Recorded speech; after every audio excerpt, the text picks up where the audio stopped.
തുല്യമായ ഒരു രോഗം വന്ന റെസ്റ്റ് ഇൻ പീസ് എന്ന് ആദ്യമേ ഇടുന്ന മനുഷ്യരെ പറ്റി ഇതിനെയും കൂടുതൽ എനിക്കൊന്നും പറയാനില്ല.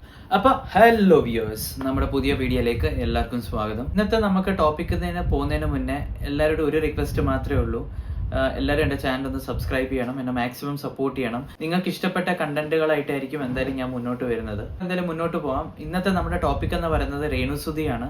അത് വരാനുള്ള ഒരു റീസൺ എന്തുവെന്ന് വെച്ചാൽ, ഞാൻ കുറെ വീഡിയോസ് ഇൻസ്റ്റാഗ്രാമും യൂട്യൂബിന്റെ അകത്തും ഷോർട്സിന്റെ അകത്തും കുറെ വീഡിയോസ് ഞാൻ കണ്ടിട്ടുണ്ടായിരുന്നു.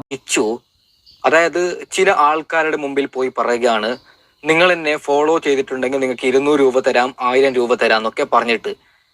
ഞാൻ കിച്ചുവിനോട് ഒരു കാര്യം പറയുകയാണ്, പൊന്നുമോനെ, അതായത് നിന്റെ വകയിലെങ്കിലും ഒരു അമ്മയാവുന്നുണ്ട് ഈ രേണുമ്പോ നീ ഈ പരിപാടി ചെയ്ത് തെറ്റെന്നാണ് എന്റെ അഭിപ്രായം. ഉള്ള രോഗം കൊണ്ട് മല്ലടിച്ച് കിടക്കുമ്പോ നമ്മള് അതായത് നടു റോട്ടിൽ പോയിട്ട് എന്നെ ഫോളോ ചെയ്താൽ 200 രൂപ തരാം. കുടുംബത്തിൽ ആർക്കെങ്കിലും ഇങ്ങനെ ഒരു അസുഖം വരുമ്പോ നമ്മളും ഒന്ന് രേണു ഇത് കണ്ടിട്ട് എന്താ ഇത് വളരെ വളരെ തെറ്റാണ്. അതായത് നടു റോട്ടിൽ എന്നെ ഫോളോ ചെയ്താൽ 200 കൊടുക്കാം 300 കൊടുക്കാം എന്ന് പറഞ്ഞിട്ടാണ് പയ്യൻ നടക്കുന്നത്. അതായത് ആദ്യമൊക്കെ രേണുസുതിനെ കുറെ കുറ്റം പറഞ്ഞ ആൾക്കാർ ഇപ്പം ഒരു നല്ല വാക്കുകളും നല്ല ഇതായിട്ട് മുന്നോട്ട് വന്നേക്കുന്നു. അത് വന്നേക്കുന്ന എങ്ങനാന്ന് വെച്ചാല്, അവർ ചെയ്ത കാര്യങ്ങൾ എക്സ്പോസ് ചെയ്തിട്ടാണ് മുന്നോട്ട് കൊണ്ടുവന്നേക്കുന്നത്. ഇപ്പം നമ്മൾ രേണുസുതിക്ക് വല്ലതും ചെയ്യുന്നുണ്ടെങ്കിൽ നമ്മൾ ഉറപ്പായിട്ടും അത് വേറെ ആൾക്കാരെ അറിയിക്കേണ്ട ഒരു ആവശ്യം ഇല്ല എന്നാണ് എൻ്റെ ഒരു ഒപ്പീനിയൻ. എൻ്റെ പേഴ്സണലി എൻ്റെ ഒരു ഒപ്പീനിയൻ. നിങ്ങൾക്ക് അങ്ങനെ ഒരു ഒപ്പീനിയൻ ഉണ്ടെന്നുണ്ടെങ്കിൽ എന്തായാലും നിങ്ങൾ കമന്റ് സെക്ഷനിൽ കൂടെ അറിയിക്കാവുന്നതാണ്. അതിന് പോസിറ്റീവ് ആയിക്കോട്ടെ നെഗറ്റീവ് ആയിക്കോട്ടെ എന്തായാലും നിങ്ങൾ അറിയിക്കാവുന്നതാണ്. I am open to feedbacks. ഞാൻ അതിനുള്ള റെസ്പോൺസ് എന്തായാലും ഞാൻ തന്നിരിക്കും.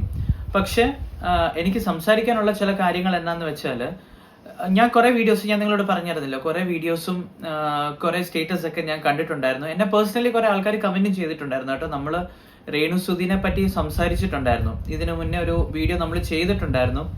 അതിനകത്ത് ഓൾമോസ്റ്റ് 1,40,000 വ്യൂസ് ഒക്കെ ഉണ്ടായിരുന്നു. അപ്പം അത് വെച്ചിട്ട് കുറെ കമന്റ്സും വന്നിട്ടുണ്ടായിരുന്നു. അപ്പൊ ആ കമന്റ്സിന്റെ അകത്ത് ചില കാര്യങ്ങളൊക്കെ എല്ലാവരും ഓപ്പൺ ആയിട്ട് പറഞ്ഞിട്ടുണ്ടായിരുന്നു. ഒരു യൂട്യൂബർ ഉണ്ടായിരുന്നു, പുള്ളിക്കാരൻ ഒരു വീഡിയോ ചെയ്തിട്ടുണ്ടായിരുന്നു. എന്തായാലും ആ യൂട്യൂബറിന്റെ പേര് ഞാൻ എടുക്കുന്നില്ല, പക്ഷെ നിങ്ങൾക്ക് അറിയാം എന്ന് ഞാൻ വിശ്വസിക്കുന്നു. പുള്ളിക്കാരൻ ആദ്യം കുറ്റം പറഞ്ഞിട്ടുണ്ടായിരുന്നു, പിന്നെ ഇപ്പം ഒരു നന്മമരം എന്ന് നമുക്ക് ഉദ്ദേശിക്കാം. പുള്ളിക്കാരൻ കുറച്ച് കാര്യങ്ങൾ ചെയ്ത് കഴിഞ്ഞിട്ടാണ് അതൊരു യൂട്യൂബിന്റെ ഫ്രണ്ടിലോട്ട് വന്നേക്കുന്നത്. അതായത് നമ്മളിപ്പോ ഒരാളെ സഹായിക്കുകയാണെന്നുണ്ടെങ്കിൽ, ഞാൻ പറഞ്ഞ പോലെ നമുക്കത് എടുത്ത് കാണിക്കണമെന്ന് ചോദിച്ചാൽ ഉറപ്പായിട്ടും എൻ്റെ ഒരു വ്യൂ വെച്ച് ഞാൻ നോക്കുകയാണെന്നുണ്ടെങ്കിൽ നമ്മളത് കാണിക്കേണ്ട ആവശ്യമില്ല. കാരണം ദൈവം എന്ന് പറഞ്ഞ ഒരാൾ അത് കാണുന്നുണ്ട്. അത് നമ്മുടെ ഒരു സെൽഫ് തിങ്കിങ് വെച്ചിട്ടാണ് നമ്മൾ ആ ഒരാളെ ഹെൽപ്പ് ചെയ്യുന്നത്. അപ്പം ഞാൻ കണ്ട വീഡിയോസ് എന്താന്ന് വെച്ചാൽ, പുള്ളിക്കാരത്തി സബ്സ്ക്രിപ്ഷൻ തുടങ്ങി. സബ്സ്ക്രിപ്ഷൻ്റെ അകത്ത് കുറെ വൾഗർ വീഡിയോസ് ഒക്കെ ഉണ്ടായിരുന്നു, കുറെ കാര്യങ്ങളുണ്ടായിരുന്നു. ഇപ്പൊ ഞാൻ നിങ്ങളോട് ഒരു കാര്യം പറയട്ടെ, ഈ സബ്സ്ക്രിപ്ഷൻ എന്ന് പറയുന്നത് അത് ഓപ്പൺ ടു എവ്രി വൺ അല്ല. നമ്മൾ ആ ഒരു പേയ്മെന്റ് ചെയ്തിട്ട് നമ്മൾ ആ ഒരു സബ്സ്ക്രിപ്ഷൻ എടുക്കുന്നതാണ് അതിൻ്റെ അകത്തുള്ള ഒരു ലോസ് ഓഫ് ബെനിഫിറ്റ് എന്ന് പറയുന്നത്. അതായത് നമുക്കത് ലോസ് ആണ്, പക്ഷെ അവർക്ക് ഓപ്പോസിറ്റ് പേഴ്സൺ അതൊരു ബെനിഫിറ്റ് ആണ്.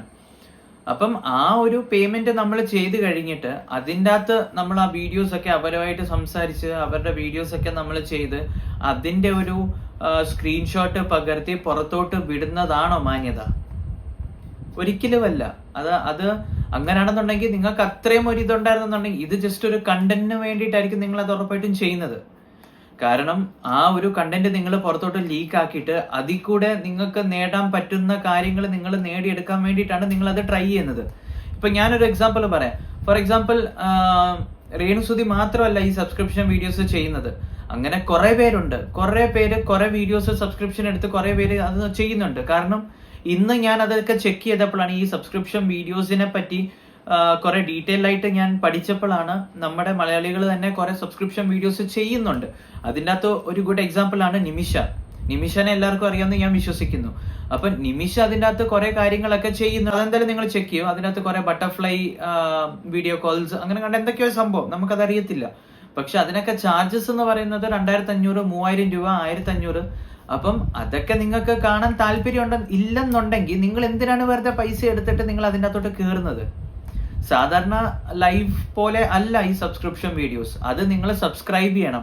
നമ്മുടെ നെറ്റ്ഫ്ലിക്സും പ്രൈം വീഡിയോസും ഒക്കെ പോലെ നിങ്ങൾ അവരാ വെക്കുന്ന ഒരു എമൗണ്ട് എടുത്തിട്ട് വേണം നിങ്ങൾ അത് സബ്സ്ക്രൈബ് ചെയ്തിട്ട് നിങ്ങൾ അകത്തോട്ട് കയറാനായിട്ട്. അപ്പം ഈ ഒരു വിഷയത്തിലാണ് എനിക്ക് സംസാരിക്കാനായിട്ട് എനിക്ക് തോന്നിയത്. കാരണം അങ്ങനെയാണെന്നുണ്ടെങ്കിൽ നിങ്ങൾ നെഗറ്റീവ് പറയുകയാണെന്നുണ്ടെങ്കിൽ ഫസ്റ്റ് തൊട്ട് എൻഡിങ് വരെ നിങ്ങൾ നെഗറ്റീവേ സംസാരിക്കാൻ പാടുള്ളൂ.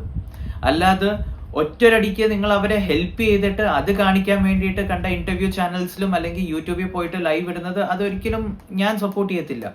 നിങ്ങൾ അങ്ങനെ അത് കുറ്റമായിട്ട് നിങ്ങൾ പറയുന്നുണ്ടെങ്കിൽ ഓക്കെ, നിങ്ങൾ വേണമെന്നുണ്ടെങ്കിൽ അവിടെ പോയി കണ്ടിട്ട് തിരിച്ചു വരാം. അല്ലാതെ നിങ്ങൾ അവരെ വല്ലതും ഫിനാൻഷ്യലി ഹെൽപ്പ് ചെയ്തിട്ടുണ്ടോ അങ്ങനത്തുള്ള കാര്യങ്ങളൊന്നും റിവീൽ ചെയ്യേണ്ട ഒരു ആവശ്യമില്ല. അതിന് പറയുന്നത് എനിക്ക് തോന്നുന്നു ഷോ ഓഫ് ആണെന്നായിരിക്കും എനിക്ക് തോന്നുന്നത്, അതായത് ഞാൻ ചെയ്തെന്നുള്ളത്. പിന്നെ ആ പുള്ളിക്കാരൻ പറയുന്നത് ഞാൻ ചെയ്തു എന്ന് പറയാനുള്ള റീസൺ എന്തുവാന്ന് വെച്ചാല് അത് വേറെ ആൾക്കാരും ചെയ്യാൻ വേണ്ടിയിട്ടാണെന്നുള്ളത്. അവരതിൽ കൂടെ അവർക്ക് വേണ്ടിയുള്ള ചികിത്സ എമൗണ്ട് അവര് ഉണ്ടാക്കുന്നുണ്ട്. അതായത് അവരുടെ സബ്സ്ക്രിപ്ഷനിൽ കൂടെ അവർ ചെയ്ത കുറെ വീഡിയോസും പ്രൊമോഷനിൽ കൂടെ അവർക്ക് അതിനുള്ള ഒരു പേ ഓഫ് അവർക്ക് കിട്ടുന്നുണ്ട്. പിന്നെ അവരെന്തായാലും നമ്മളോട് പറഞ്ഞിട്ടില്ല. ഇതുവരെയായിട്ട് ഞാൻ രേണുസുധിയുടെ ഒരു വീഡിയോ കണ്ടിട്ടില്ല, അതായത് അവര് പൈസ ചോദിക്കുന്നത് അല്ലെങ്കിൽ ആൾക്കാരോട് ഷെയർ ചെയ്യാൻ പറയുന്നത്, അങ്ങനത്തെ ഒരു വീഡിയോ ഞാൻ എന്തായാലും ഇതുവരെ ഞാൻ കണ്ടിട്ടില്ല. നിങ്ങൾ കണ്ടിട്ടുണ്ടെങ്കിൽ ഉറപ്പായിട്ടും കമന്റ് ബോക്സിൽ ആ ലിങ്ക് നിങ്ങൾ അവിടെ പേസ്റ്റ് ചെയ്യുകയാണെന്നുണ്ടെങ്കിൽ അത് ഉറപ്പായിട്ടും ഞാൻ വ്യൂ ചെയ്യുന്നതായിരിക്കും 100%. കാരണം എനിക്ക് അറിയാത്ത കാര്യങ്ങളാണ് ചില കാര്യങ്ങൾ ഞാൻ പറയുന്നത് എനിക്ക് അറിയത്തില്ലെന്നുള്ളത്. അപ്പൊ അതിലെന്തെങ്കിലും മിസ്റ്റേക്ക് ഉണ്ടെന്നുണ്ടെങ്കിൽ അത് ഉറപ്പായിട്ട് നിങ്ങൾക്ക് റെക്ടിഫൈ ചെയ്യാവുന്നതാണ്. കാരണം എന്റെ ചാനൽ എന്ന് പറയുന്നത് ഓപ്പൺ ടു ഓൾ ആണ്, ആർക്കും എല്ലാം പറയാം. അതിനുള്ള ഫീഡ്ബാക്ക് ഞാൻ എടുക്കുകയും ചെയ്യും. അതെനിക്ക് ഇല്ല കറക്റ്റായിട്ട് അത് തോന്നിയില്ലെന്നുണ്ടെങ്കിൽ അതിന്റെ ഒരു റെസ്പോൺസ് ഞാൻ തരുകയും ചെയ്യും 100%. So my channel is open to all. നിങ്ങൾക്ക് എന്തോ തോന്നുന്നോ അത് നിങ്ങൾക്ക് ഉറപ്പായിട്ട് നിങ്ങൾക്ക് അത് പറയാം. അതായത് ഞാൻ വല്ലതും തെറ്റ് ചെയ്യുന്നുണ്ടെങ്കിലും അത് നിങ്ങൾക്ക് ഉറപ്പായിട്ട് നിങ്ങൾക്ക് അത് പോയിന്റ് ചെയ്തിട്ട് ഇതല്ല ഇതാണ് കറക്റ്റ് വേ എന്ന് നിങ്ങൾ പറഞ്ഞാൽ I definitely take a feedback from everyone. Okay, back to our topic.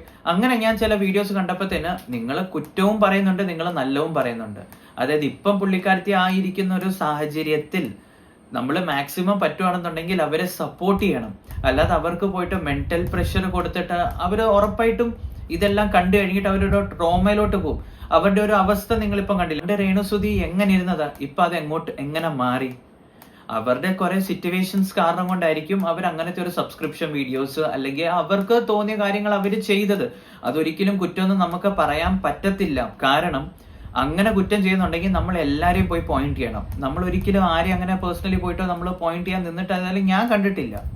ഇപ്പൊ ഒരു ഹീറോയിൻ അങ്ങനെ വല്ലതും ആണെന്നുണ്ടെങ്കിൽ നമ്മൾ ഒരിക്കലും പോയിന്റ് ചെയ്തിട്ടില്ല. പിന്നെ എല്ലാവരും രേണുസുധിനെ മാത്രം ടാർഗറ്റ് എന്തിനാ ചെയ്യുന്നതെന്ന് ചോദിച്ചാൽ അതെനിക്ക് അറിയത്തില്ല. രേണുസുധി തെറ്റുകൾ ചെയ്തിട്ടുണ്ടായിരിക്കാം, പക്ഷെ പുള്ളിക്കാരത്തിക്ക് തോന്നിയ കാര്യങ്ങളാണ് പുള്ളിക്കാരത്തി അത് ചെയ്തേക്കുന്നത്. അതൊരു സിറ്റുവേഷൻ, പുള്ളിക്കാരത്തിയുടെ ഗതികേട് കാരണം കൊണ്ടാണ് പുള്ളിക്കാരത്തി അത് ചെയ്തേക്കുന്നത്. കഴിഞ്ഞ വീഡിയോയിൽ തന്നെ പറഞ്ഞ പോലെ നമ്മൾ മാക്സിമം സപ്പോർട്ട് ചെയ്യുക, ഇല്ലെന്നുണ്ടെങ്കിൽ നമ്മൾ കണ്ണടച്ചങ്ങ് വിടുക, അത്രേ ഉള്ളൂ. അല്ലാതെ നമുക്കിപ്പോൾ മുന്നോട്ട് ഇനി ഒന്നും ചെയ്യാൻ പറ്റത്തില്ല ഇതിനകത്ത്. അപ്പൊ ഇപ്പം നല്ലത് പറഞ്ഞുകൊണ്ടിരിക്കുന്ന ആൾക്കാർ ചിലപ്പം രേണുസുധിക്ക് ചിലപ്പോൾ നല്ല ഉറപ്പായിട്ടും രേണുസുധി പഴയ ഇതുപോലെ തന്നെ തിരിച്ചു വരട്ടെ എന്നാണ് എന്റെ ആഗ്രഹം. അങ്ങനെ വന്നു കഴിഞ്ഞിട്ട് പിന്നെ ആ സബ്സ്ക്രിപ്ഷൻ വീഡിയോസ് ഇടുവാണ്, പിന്നെ അങ്ങനെ പോവാണെന്നുണ്ടെങ്കിൽ നിങ്ങൾ പിന്നെ അത് കുറ്റമേ പറയത്തുള്ളൂ. അല്ലെങ്കിൽ നിങ്ങൾ ആ ഒരു വേ നോക്കുന്നില്ല. അതായത് ആ പുള്ളിക്കാരത്തെ എന്തൊരു കഷ്ടപ്പെട്ടിട്ടാണ് അവരുടെ വീട് നോക്കേണ്ടത്, അവരെ കുഞ്ഞിനെ നോക്കേണ്ടതെന്നുള്ളത്. കിച്ചുവിന്റെ മനസ്സിൽ ഇപ്പം സത്യം പറഞ്ഞ എന്താന്ന് വെച്ചാൽ കുറെ ചാനലുകാർ അവരുടെ ഇന്റർവ്യൂ എടുത്തിട്ട് കുറെ ആൾക്കാർ അവിടെ നിന്ന് തീ വെച്ച് കൊടുത്ത് ആ ഒരു ദേഷ്യം ഉറപ്പായിട്ടും കിച്ചുവിന്റെ മനസ്സിൽ കാണുമായിരിക്കും. കാരണം ഏതൊരു അമ്മ ഇങ്ങനെ ചെയ്യുമ്പോഴത്തേനും ഉറപ്പായിട്ടും ആ കൊച്ചുങ്ങൾക്ക് ഒരു വിഷമം കാണും. കിച്ചുവും തിരിച്ചു വരട്ടെ. ഈ കാര്യങ്ങൾ ഞാൻ ഒന്നുകൂടെ പറയാൻ ആഗ്രഹിക്കുന്നത് എന്താണെന്ന് വെച്ചാൽ, ദൈവത്തെ ഓർത്ത് നിങ്ങളെ നെഗറ്റീവ് പറയല്ലേ. ഈ ഒരു സമയത്ത് വേണ്ടത് അവർക്കൊരു പീസ് ഓഫ് മൈൻഡ് ആണ്. അത് നിങ്ങൾ കൊടുക്കണമെന്ന് ഞാൻ എല്ലാവരോടും റിക്വസ്റ്റ് ചെയ്യുവാണ്. പോസിറ്റീവ് പറഞ്ഞില്ലെങ്കിലും ദൈവത്തെ ഓർത്ത് നെഗറ്റീവ് പറയാതിരിക്കുക. അപ്പൊ എല്ലാവർക്കും ഈ കാര്യം പറഞ്ഞുകൊണ്ട് ഈ വീഡിയോ നമുക്ക് ഇവിടെ വൈൻഡ് അപ്പ് ചെയ്യാം. അപ്പം ഗുഡ് ബൈ.